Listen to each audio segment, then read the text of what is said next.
कि हमसे जनता भावनात्मक रूप से जुड़ी है, हमारे पिता से लंबे समय से जुड़ी। इस समय हमारे साथ सवाजपुर से सपा प्रत्याशी पद्मराज सिंह पम्मू यादव हैं। कई प्रत्याशी थे, उसके बीच में आपको चुना गया। देखिए, पूरे 5 साल और उसके भी कई साल पहले जब मैं 2000 से आया, मैं लगातार सवाजपुर विधानसभा में ही काम करता हूँ और हमारा नेतृत्व ये जानता था कि पम्मू यादव सिर्फ जनता की सेवा करते हैं। कोई धंधा, बिजनेस, नौकरी कोई कुछ करता ही नहीं होगा। यहाँ तक कि कोई ऐसा व्यवसाय नहीं है, और मैंने व्यवसाय इसीलिए कोई बहुत ज़्यादा बड़े नहीं फैलाए ताकि मैं जनता से दूर ना हो जाऊँ। और इसीलिए नेतृत्व को मालूम था कि हमसे जनता भावनात्मक रूप से जुड़ी है, हमारे पिता से लंबे समय से जुड़ी रही।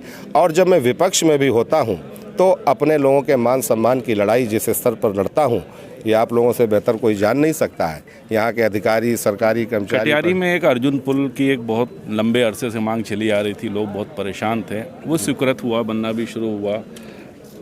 अब मेरा ये कहना है कि बीजेपी ने वो पुल सरकार की, अपनी जाती हुई सरकार के आखिरी टाइम पर दिया, और मुझे भरोसा था कि वो उस पुल को मंजूर करने के बाद जो पूरा 156 करोड़ रुपया है, एक मुश्त सेतु निर्माण निगम को ट्रांसफ़र कर देंगे।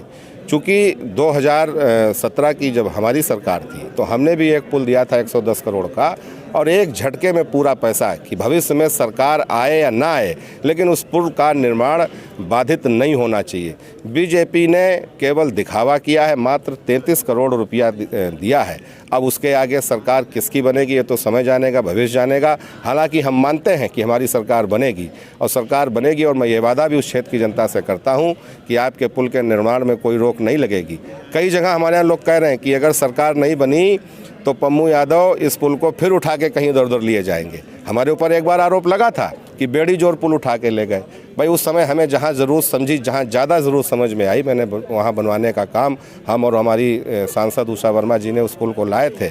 बीजेपी की अगर मंशा बहुत साफ़ होती और जनता की बहुत ज़्यादा हित में सोचती तो पूरा पैसा मुफ्त कर देती। उनको क्या पता सरकार पता नहीं आएगी नहीं आएगी, किसकी आ जाए, और कोई ऐसा व्यक्ति आ जाए कि पुल के निर्माण में बाधा। जब सरकार थी समाजवादी पार्टी की, तब भी एक वहाँ पर समस्या थी कि वहाँ बाढ़, बिजली जी, शिक्षा जी, और अब भाजपा सरकार दावे कर रही है कि हमने उसमें बहुत सुधार किया है। नहीं, उसने कहाँ बनाया भाई, एक भी वो बतावे कि उन्होंने कहाँ एक इंटर कॉलेज खोला है, कहाँ कोई उन्होंने राजकीय डिग्री कॉलेज खोला है, कहाँ कहीं वो एक पॉलिटेक्निक खोला है, ITI, कोई शिक्षण संस्थान बतावे पूरी सवाजपुर विधानसभा में। यहाँ तक कि कई गांव अभी तक इस लेवल पर परेशान है कि उनके यहाँ प्राइमरी विद्यालय तक नहीं है। जबकि हम लोग की सरकार में लोग आम चर्चा करते थे कि समाजवादी पार्टी सरकार में प्राइमरी जूनियर स्कूल तो त्रिपुरा हल से बह दिए गए थे। इस तरीके की स्थिति थी, कहाँ उन्होंने स्कूल खोल पाए। क्या क्षेत्र की समस्या समझते हैं इस समय? हमारे यहाँ इस समय उसमें का आप हमारे यहाँ की 3-4 बड़ी समस्याएं हैं। एक तो देखिए, हमारे यहाँ परिवहन की व्यवस्था अच्छी नहीं है। सरकारी बसों का संचालन बहुत बढ़िया स्तर से नहीं हो पा रहा है। उनके कहीं बस स्टॉप नहीं है। पाली, चौसार, श्री मऊ, सांडी तिराहा, हरपालपुर, ये 5 बड़े पॉइंट हैं जहाँ से कई दूसरे जनपदों की भी सीमाएं जुड़ी हुई और रास्ते जाते हैं। वहाँ बस स्टॉप नहीं, आए दिन जाम रहता है। हरपालपुर में जाम, पाली में जाम। पाली की मंडी समाजवादी पार्टी की 2017 के आखिरी में सरकार के द्वारा मंजूर की गई थी और पैसा भी अलॉट कर दिया गया, लेकिन सरकार बदल गई, उन्होंने पैसा भी वापस ले लिया। आप नामांकन करके आए हैं, क्या वादे करते हैं यहाँ पर आज जनता से? जनता हमारी, एक तो जो बीजेपी की और भारतीय जनता पार्टी के स्थानीय नेताओं के अत्याचार से उन्हें मुक्ति दिलाना हमारा पहला काम है।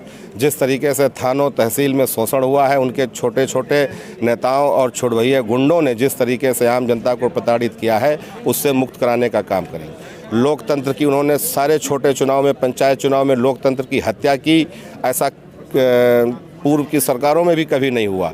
इन सारी चीज़ों से जनता डरी हुई है, उस जनता के डर को हटाना है। और सवाजपुर विधानसभा की जो 4-5 प्रमुख बातें जो मैंने अभी कहीं, उनको अपनी सरकार, अपने नेता पर हमें भरोसा है कि जैसे ही सरकार बनेगी तुरंत उस पर काम शुरू हो जाएगा। तो ये थे हमारे साथ समाजवादी पार्टी के प्रत्याशी सवाजपुर से हैं पद्मराज सिंह पम्मू, जिन्होंने अपनी प्राथमिकताएँ भी गिनाई और साथ ही जो सत्ता पक्ष है उस पर